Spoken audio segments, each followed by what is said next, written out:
The heart of the system is the hydraulic power plant. That gives the power to make everything back here function. In the past, we had a side engine, 110 horsepower pony motor that would sit here and run all day long, emitting pollutants into the air, creating heat, consuming fuel. When this system was redesigned and we went to a PTO system, there are a few key things that had to happen. We had to be able to pull full engine torque at low engine RPM, because that's where we're sitting here at idle and moving at 2 to 3 miles per hour when we're laying material. So we had to be able to do that. We have to have safeties in place. So we've got two large hydraulic pumps that are mounted here underneath the machine. They're mounted directly to the Allison 4500 RDS transmission via a Chelsea 890 hot shift PTO. The PTO is a speed increaser. We got twin 147cc pumps that power the back of the machine. We need that to be able to get enough oil flow to be able to lay type 3 micro at an engine idle. That's why the sizing is. The problem is the larger the hydraulic pump, the limitations that we have on RPM. If I speed the cylinder block of these, so I'm spinning those too fast, you'll start to get what's called block lift. The cylinder block will cant off to an angle slightly, and it will start to push away the oil, the thin film of oil that allows these things to move against each other, and it'll be the beginning of the end. It'll start failure of the system. Key thing is protection. The PACCAR MX engine and the Allison transmission are uniquely programmed by us for proper operation. It still needs to be an on-highway truck, but when we turn the PTO on, we go into off-highway mode. We limit the engine RPM to 1600 RPM, and we limit the vehicle speed to a maximum of 15 miles per hour. Those safeties are built into the PACCAR MX engine so that we don't overspeed the system. We still have all the power and speed to work around the job site, but we are protecting the system.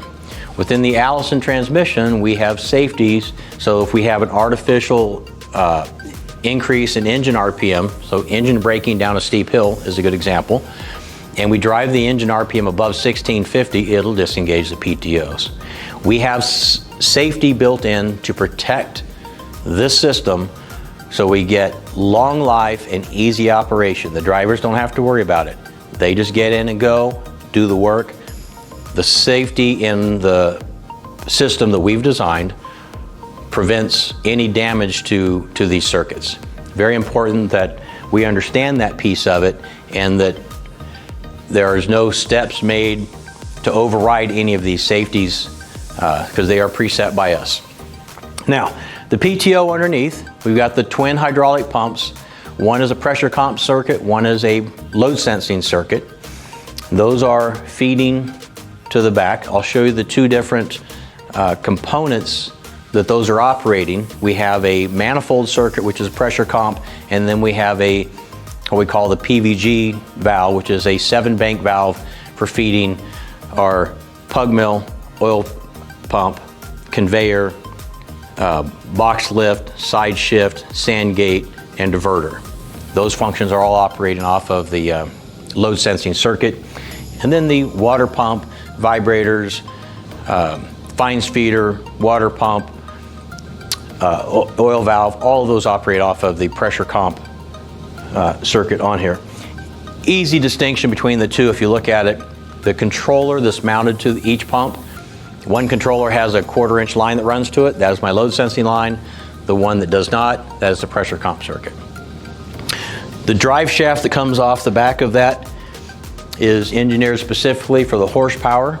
It gives us the proper angle so that we don't have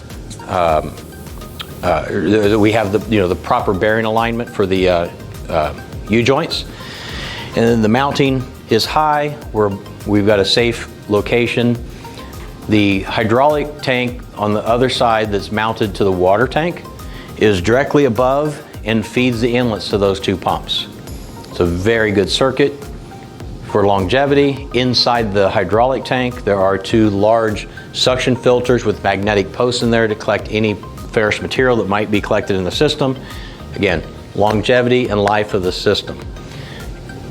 The improvement of this machine versus old machines, the side engine that ran all day long. The hydraulics were constantly in operation, constantly working.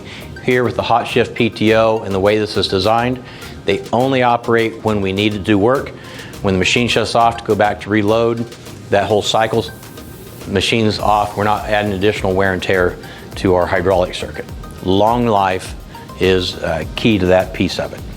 So our hydraulic systems here is coming back to our manifold, which is right here on the fender. This is the pressure comp circuit. We have the water pump, additive, vibrator, fines feeder, oil valve, and then the far cylinder on the back is what we leave open if a customer wants to run a fiber feeder. We have that ability to tie in there, very simple for them to add that feature, and it runs automatically. If they turn the conveyor system on, fiber runs. It's a simple addition if they choose to do it. We've got that designed in. Each one of these valves have a manual override on them. They're a twist and turn, and they pop up, manual override.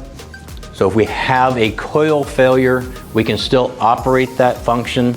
If there's an electrical issue, that we can still run it and be able to finish the job so we can get back to the shop to actually do the repairs and get that operational again.